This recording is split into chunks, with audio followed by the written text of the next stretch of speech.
really judge a company like Chipotle that's trying to bounce back from two major health scares, E. coli and norovirus, which hit some of their stores last fall, caused the stock to get annihilated? I've told you before that there's a pattern to what happens to a restaurant chain after a disease outbreak. First couple of quarters are truly terrible, but then the numbers start to recover. So when Chipotle reported an ugly quarter last night, maybe we shouldn't have been all that surprised. While the company managed to deliver a smaller than expected earnings loss, its revenues did come in well below Wall Street's estimates, and their same-store sales plummeted nearly 30%. In response, the stock lost close to $30 today, more than 6%. However, Chipotle's really only just started moving its customers back. And I think it's important to recognize that on the conference call, management noted that sales trends started recovering in the second half of the quarter. In short, these were trough numbers, I believe, for Chipotle's, and I think things are improving, which is one reason why they've been buying back stock hand over fist. I think it's a way too soon to write these guys off. Don't take it from me, though. Let's check in with Jack Hartung, Chipotle's chief financial officer, find out more about the quarter and his company's prospects. Mr. Hartung, welcome back to Mad Money. Hey, Jim. Great to be back. Thanks for having me. All right, Jeff, right to the point. In your part of the conference call, you said we want to be very aggressive with our balance sheet to repurchase stock. Repurchased a total of $645 million from January 1 through yesterday. Price of $463 per share. You can tell me all you want that things are good. This is putting your money where your mouth is. Why are you being so aggressive with your balance sheet? Well, in fact, Jim, since November 1st, since all this was happening, we spent almost $1 billion in buying our stock back. We took years and years and years to build a very strong balance sheet. We had almost or over $1.6 billion in cash and liquid investments before all this happened. And we believe in our future. We believe as much in our future today than we ever have before. These are certainly challenging times, but we're committed to make this right. We're committed to our vision to change the way people think about and eat fast food. And so this seems like the time for us to take our balance sheet and turn that strength into an opportunity to buy back stock. And we believe in the future we're going to look back and say, and our shareholders will say, that was a great buying opportunity, and we did a great thing by turning our balance sheet into creating shareholder value. Okay, so give me some of the signposts. Is it because of the remarkable redemption of the coupons? I would have suggested it would be 6.7. Instead, it was 67% on $5 million. Is it the fact that you've seen this movie before? Unfortunately, some other guys, I'm talking about Yum, I'm talking about Taco Bell, or even the ill-fortunate Jack. Or is it because you know of your loyalty and that natural organic is still what people come for? Well, it's a number of things, Jim. One is, of course, we're aware of what's happened with other companies in the past, and we followed that. Secondly, we've been doing constant research on a daily basis and on a weekly basis to see what our customers are feeling. Yes, we're seeing customers come back into our restaurant, and that's been great.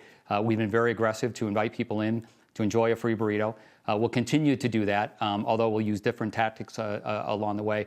But all of the customer research points to the fact that we're recovering in the minds of our customers.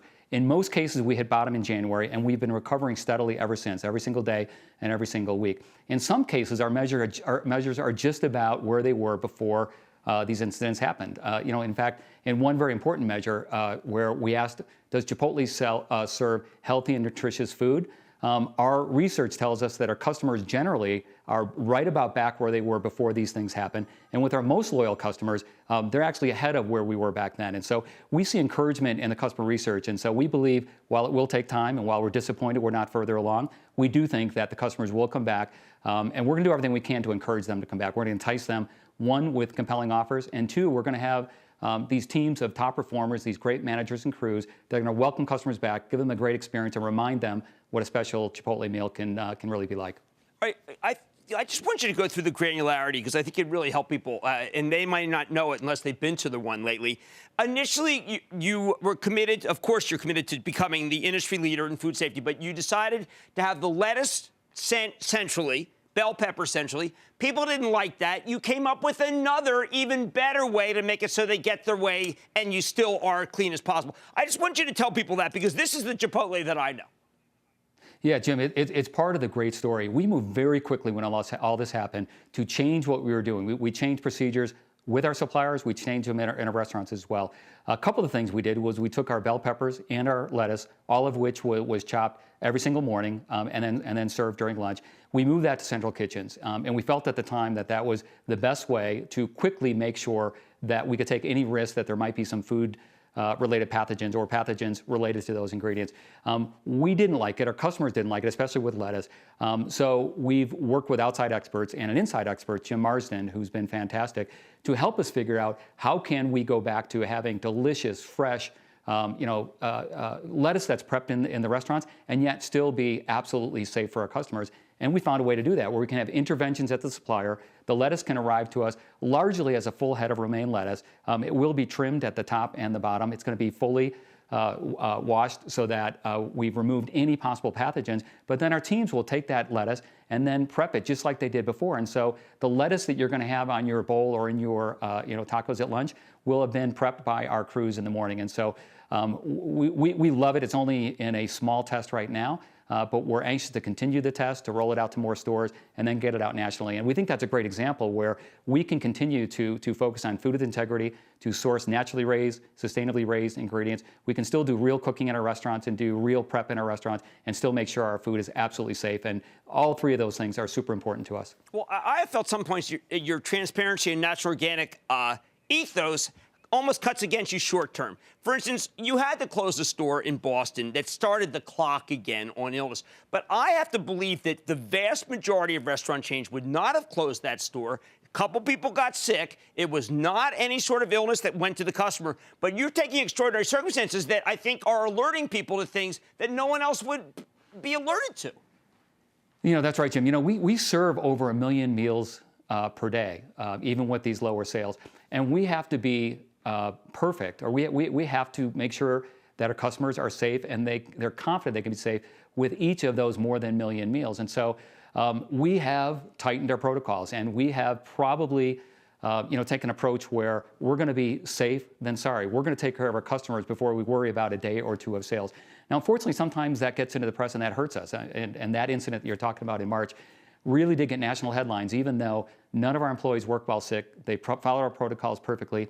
No customers were affected. In fact, the health department, local health department, commended us for the design of our protocols and the execution of them as well. So it gave us confidence that what we're doing is working. Unfortunately, that gets press, and so that hurt us. But we're always going to err on the side of making sure our customers are safe. And we'll do that again, even though it might hurt us financially, because we think over time that's what's going to regain the trust of our customers. That's going to regain the frequency of our customers coming back to us, and we're committed to build that business back through building trust with our customers. All right, last question. Don't want to get too existential with the CFO of Chipotle, but when I talk about this, it doesn't seem like people went to other stores during this period. They either didn't go or they've been waiting, because I didn't see any pickup in any of the store chains that I would regard as being rivals.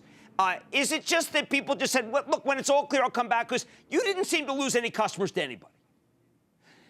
Jim, we've done research on that, and there's a couple things that I would highlight there. One, customers that visited Chipotle less often did not go to any other burrito joint. Okay, they didn't go to a direct competitor of Chipotle. What they did do is they kind of spread their visits across QSR and across fast casual. So there wasn't any one big winner out there. And so you're absolutely right. It wasn't like somebody, like our customers found another favorite or a replacement for Chipotle. They just took their dollars and they spent it somewhere else. And that also gives us some confidence that, as we entice our customers to come back in, as they come in and have a wonderful experience, that we're more likely to keep them and hopefully build their frequency back to where it was before. Now, just last point, I do want to mention this. Are there people who feel that fresher food means more chance for airborne illness, more chance for something to go wrong? Do you think that that's changed? Well, listen, there's been a lot of more press about food-related illnesses over the last few months, and so I'll bet it's more on the minds of customers generally and people generally.